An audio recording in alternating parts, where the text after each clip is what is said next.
చోటు చేసుకుంది. ఒక అమ్మాయిని మైనర్ బాలికని 9వ తరగతి చదువుతున్న ఒక మైనర్ బాలికని అతి కిరాతకంగా హత్య చేయడం అనేది మనందరం కూడా చూస్తున్నాము. అక్కడ ఆల్రెడీ టీమ్స్ కూడా దాని మీద వేస్తున్నాము. ఎస్పీ గారితో నేను ఇన్ఫర్మేషన్ తెలిసిన వెంటనే ఎస్పీ గారితో నేను మాట్లాడి పొజిషన్ ఏంటని కూడా కనుక్కోవడం జరిగింది. విషయం ఏంటంటే ఏదైతే ఒక అమ్మాయి ఇంతకు ముందు ఆ అమ్మాయిని ఇబ్బంది పెట్టి పోక్సో చట్టం ద్వారా అబ్బాయి జైలుకి కూడా వెళ్ళాడు. మొన్న రిమాండ్ కూడా పంపించారు. మొన్న రీసెంట్గా ఒక 15 రోజుల క్రితం అతను జైలు నుంచి బెయిల్ మీద బయటకు వచ్చాడు. వచ్చిన తర్వాత ఆ అమ్మాయిని హత్య చేయడం జరిగింది. దానికి సంబంధించి ఇంచుమించుగా 18 పేజీల వాంగ్మూలం కూడా ఇంచుమించు వాంగ్మూలం ఒక లెటర్ కూడా పెట్టున్నాడు అక్కడ. అతనైతే ఇప్పుడు మనకి పరారులో ఉన్నాడు. ఎట్టి పరిస్థితుల్లోని కూడా పోలీస్ డిపార్ట్మెంట్ అంతా కూడా సుమారుగా 8-9 బృందాలు కూడా ఏర్పాటు చేయడం జరిగింది. అన్ని బృందాలు కూడా ఈరోజు అతనికి పట్టుకోవడానికి ప్రయత్నం కాదు, ఎట్టి పరిస్థితులు పట్టుకొని తీరుతాయి. ఎందుకంటే ఎవరు చట్టం ముందు ఎవరు కూడా తప్పించుకునే పరిస్థితికి లేదు. డెఫినెట్గా ఎవడైతే హత్య చేశాడో అతన్ని ఇమీడియట్గా మేము పట్టుకునే ప్రయత్నం కాదు, పట్టుకొని తీరుతాం. డిపార్ట్మెంట్ వాళ్ళకి కూడా చాలా క్లియర్ ఇన్స్ట్రక్షన్స్ వెళ్ళి చంద్రబాబు నాయుడు గారు, లోకేష్ బాబు గారు, పవన్ కళ్యాణ్ గారు కూడా దీని మీద ఆరా తీయడం జరిగింది, నాతో మాట్లాడడం జరిగింది. డెఫినెట్గా ఎట్టి పరిస్థితుల్లోని నిందితుడు ఎవరైతే ఉన్నాడో అతి తొందరగా వీలైతే ఈ రోజు రేపట్లోనే నిందితుడిని పట్టుకొని అరెస్ట్ చేసే పరిస్థితి కొన్నిసార్లు వెనక పడుతున్నారని చెప్పేసి ఫిర్యాదు చేయడం జరిగింది. అయినా సరే పట్టించుకోలేదు.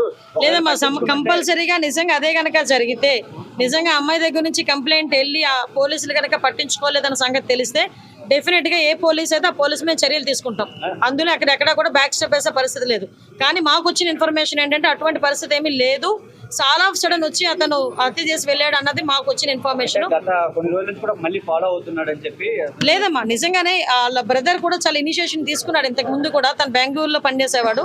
ఇనిషియేషన్ తీసుకుని ఈ అబ్బాయి ఇంచుమించి 26 సంవత్సరాలు, ఆ అమ్మాయిది చూస్తే 13 సంవత్సరాల వయసు. అవతల నిందితుడు ఎవరైతే ఉన్నాడో ఆ అబ్బాయిది కూడా 26-27 సంవత్సరాల వయసు.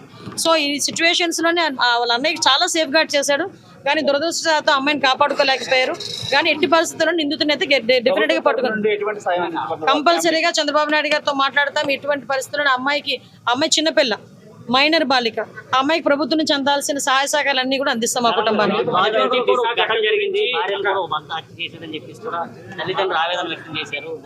అమ్మ విషయం ఏంటంటే మేము చాలా సందర్భాల్లో చెప్పున్నాము, చాలా సంఘటనలు జరుగుతున్న సందర్భంలో పోలీస్ డిపార్ట్మెంట్ వాళ్ళు కూడా చాలా ఫర్మ్గా ఉన్నారు. లాస్ట్ టైం మీరు చూసారు, చీరాల సంఘటన జరిగిన తర్వాత సుమారుగా 36 గంటల నిందితులను పట్టుకొని మేము రిమాండ్ కూడా పంపించుకోవడం జరిగింది.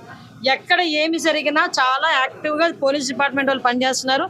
ఎక్కడ జరగకుండా ఉండే బాధ్యత కూడా తీసుకుంటున్నాం. వీటన్నిటికీ కూడా మూల కారణం గాంజాయి మత్తులో చాలా మంది చేస్తున్నారు, డ్రగ్స్ మత్తులో చేస్తున్నారు. కాబట్టి వాటిని పూర్తిగా ప్రక్షాళన చేయడానికి ఒక క్యాబినెట్ సబ్ కమిటీని కూడా ఏర్పాటు చేసుకుని మొన్ననే మేము టాస్క్ ఫోర్స్ కూడా ఏర్పాటు చేయడానికి కూడా సిద్ధంగా ఉన్నాం. ఒక టోల్ ఫ్రీ నెంబర్ అన్ని కూడా ఏర్పాటు చేస్తాం.